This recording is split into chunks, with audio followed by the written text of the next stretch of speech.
Hi guys, welcome to today's WOD.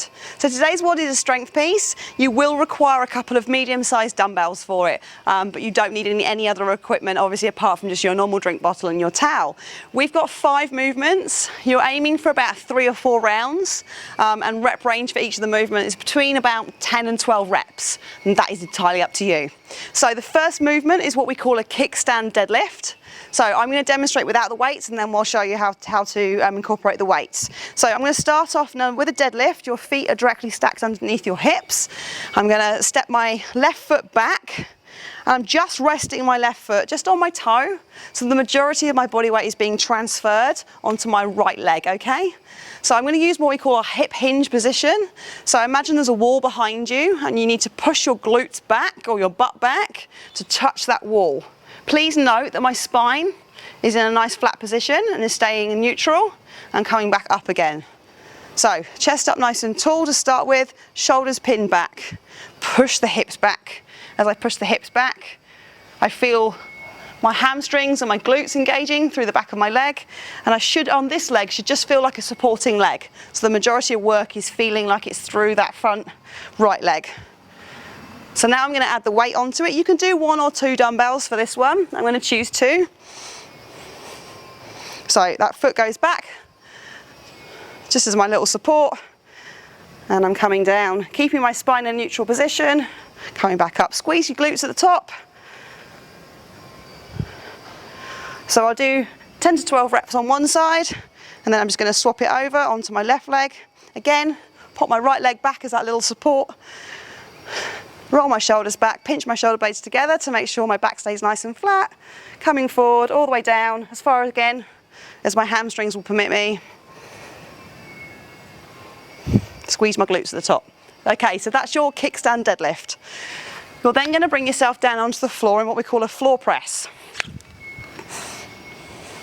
So with a floor press, it's like a chest press without the bench, or a bench press, sorry, without the bench. I'm going to come down onto the floor. I'm going to place my heels just close to my bottom and make sure my spine is in a neutral position. I'm then going to bring the weights up. I'm looking at my elbows are about a 45-degree angle away from my torso, so I'm not out here in 90 degrees. I'm going to bring them a little bit further in closer to my torso, and then I'm pushing up over the top of my chest. Again, trekking those elbows back down to that 45-degree angle, and then pushing back up over the chest. So when I extended over the top of the chest, my hands are extended, or close in, sorry, to my chest. So I'm coming in and working that pectoral muscle across the front. Okay, so that's my floor press. Brilliant. Okay, so bring yourself back up into a standing position. Probably only need 1 weight for this. It depends on the weights that you've got. You could hold both together if you want to make it a little bit more challenging.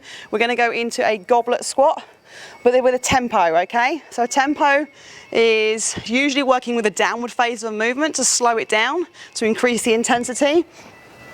Normal squat position, chest up tall. Hold the dumbbell in a comfortable position. Keep the elbows nice and tucked in. Chest up tall. I'm coming down. Take about 3 seconds on the way down, and then I'm going to drive up in a nice explosive movement and squeeze my glutes at the top. So about 3 seconds on the way down. 1, 2, 3, squeeze. 1, 2, 3. Okay? So that's the third movement. Fourth movement is a bent over row.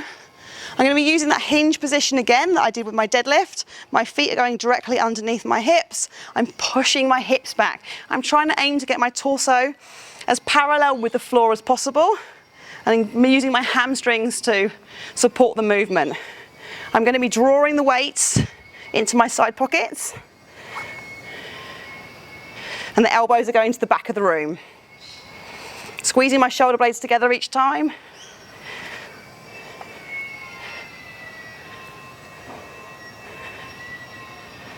Okay, again, 10 to 12 reps. Last exercise is a reverse lunge. For the reverse lunge, you can choose to front load the weights. If you bring them up, you can rest the ends of the dumbbell just on the shoulders. With your elbows, have them about 45-degree angles, so not out to the side like so. Bring them around a little bit more in front, helps you, makes your core work a little bit harder.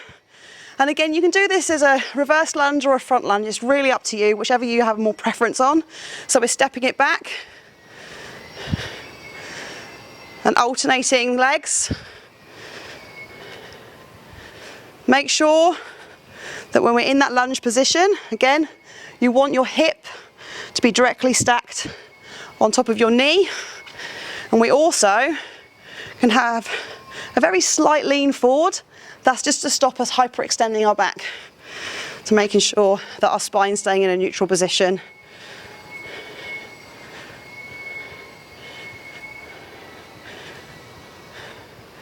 Okay, so that's your reverse lunge. 10 to 12 reps, 3 to 4 rounds of each of the movements. Have fun.